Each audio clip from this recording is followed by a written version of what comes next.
उस दिन से दिमाग में बहुत तनाव था पूरे देश के लोगों के दिमाग में कि जब तक इसका बदला नहीं लिया जाएगा और जिन माताओं के सिंदूर को मिटाने का काम जिन लोगों ने किया, जिन आतंकवादियों ने किया और जिन आतंकवादियों को जिनने पाला, जो पाल रहे हैं, उनको नेस्त नाबूद नहीं कर देंगे तब तक चैन की सांस नहीं लेंगे।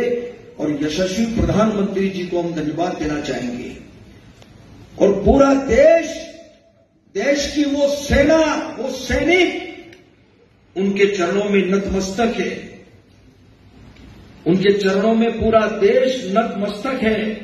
उन्होंने जो जवाब दिया है उसकी जितनी सराहना की जाए, जितना कहा जाए, एक बार उनके लिए जोरदार ताली बजा करके। मध्य प्रदेश के बीजेपी के उप मुख्यमंत्री जगदीश देवड़ा ने शेखी बघारते हुए ये कहा कि भारतीय सेना और सारे सैनिक नरेंद्र मोदी के चरणों में नतमस्तक हैं। ये बात कोई कैसे बर्दाश्त कर सकता है? हमारी बहादुर, शौर्य, पराक्रमी सेना के बारे में हमारा दुश्मन ये नहीं कह सकता है। और बीजेपी का एक मंत्री और बीजेपी के उप मुख्यमंत्री इस तरह की बात कहेंगे और हम मूक दर्शक बने रहेंगे। हमारी सेना ने लगातार दुश्मन को धूल चटाई है। हमारी सेना ने लगातार पाकिस्तान जैसे आतंकी देशों को सबक सिखाया है। इस बार भी पहलगाम आतंकी हमले के बाद आक्रामक कार्रवाई की, टेरर कैंपों को ध्वस्त किया, उनको बर्बाद किया। और उसके बाद बीजेपी के लोगों की ये हिमाकत, ये हिम्मत कैसे हो रही है कहने की कि हमारी सेना नरेंद्र मोदी के चरणों में नतमस्तक है? ये सेना का अपमान है, तिरस्कार है और हम इसके कतई मूक दर्शक बनकर देखेंगे नहीं। हमारी मांग है कि ऐसे व्यक्ति को सरकार में बने रहने का कोई हक नहीं है। उस व्यक्ति को तुरंत बर्खास्त किया जाए और अगर बर्खास्त नहीं करेंगे तो मैं ये मानूं क्यों ना कि इसको नरेंद्र मोदी की मौन स्वीकृति है, उनका संरक्षण प्राप्त है।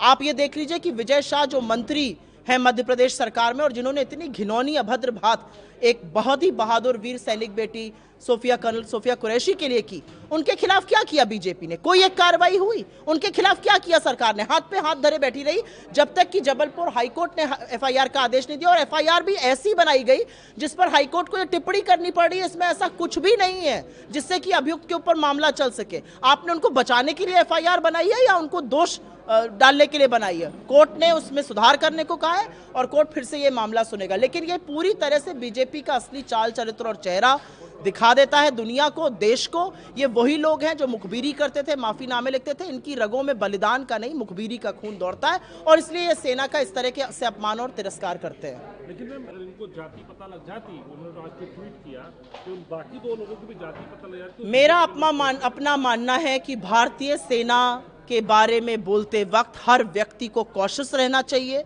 अपने शब्दों को नाप तोल कर बोलना चाहिए। ये वो सेना है जो सियाचिन के ग्लेशियर से लेकर तपते हुए रेगिस्तान तक खड़े होकर हमारी सुरक्षा करती है, हमारी सरहदों को सुरक्षित रखती है, हमारी भूभागीय अखंडता को मेंटेन करती है। इसके बारे में किसी भी तरह की टिप्पणी करना मेरे ख्याल से बिल्कुल गलत है। लेकिन बीजेपी इसको किसी भी तरह से डिफेंड नहीं कर सकती है। उन्होंने ये कहा, फलाने ने ये कहा, इसलिए हम सेना को कह देंगे कि प्रधानमंत्री के चरणों में नतमस्तक है। ये बिल्कुल बर्दाश्त नहीं हो सकता है। बिल्कुल गलत किया है बीजेपी के नेता ने और उनको अपने पद पर बने रहने का कोई भी हक नहीं है।